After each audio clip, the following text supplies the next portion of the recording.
It's July 22nd, 2011, and what I want to show you here, my fellow palm growers, is some palms that stayed out in these pots through the December 2008 freeze. And these are my locally grown seedlings here, Trachycarpus fortunei.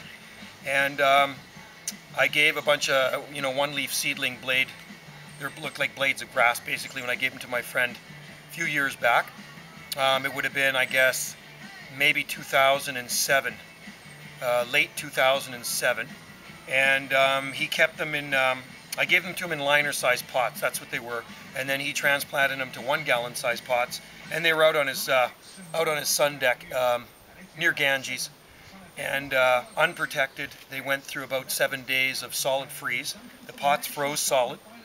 I said to him, man, that's bad news. I'm sure they're goners. I mean, not too many palms can survive a freeze where the pots freeze solid, because they can't draw moisture to the leaves. So anyway, last summer he gave me, there was about 20 of them, and he gave me a bunch of them here. So 2, 4, 6, 8, 10, 12, 14, 16, 18. Yeah, he gave me pretty much all of them. I guess maybe there's 25 of them.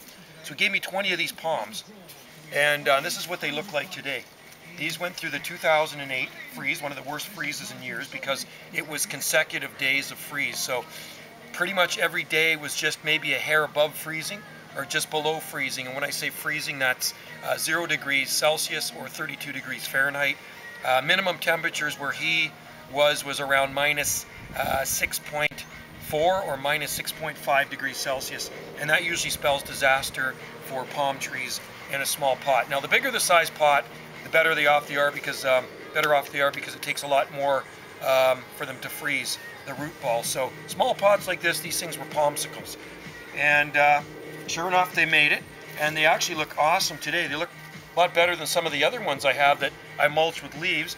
Dark green and growing like crazy, and stiff leaves too. Some of these are probably hybridized, because a lot of the palms I do grow are hybridized. I'll grab the camera and I'll give you a closer look at these Trachycarpus fortunei that survived a freeze in 2008 in 1-gallon pots. So that's what they look like right there. Close-up shot of them, beautiful foliage.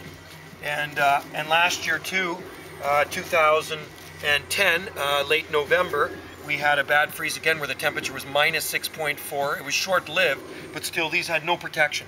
These were sitting out here just like this in this spot. So these are tough palms, and when these mature and they produce seed, they are going to be really cold tolerant. So that's what they look like today. Those are Trachycarpus fortunei, or Chinese windmill palm. Aren't those beautiful? And here's some of the other ones I grow.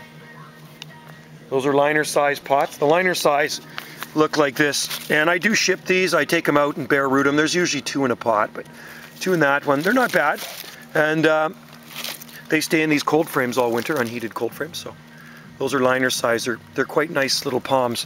And here's the 1-gallon, and I have more around the back side of the pump house.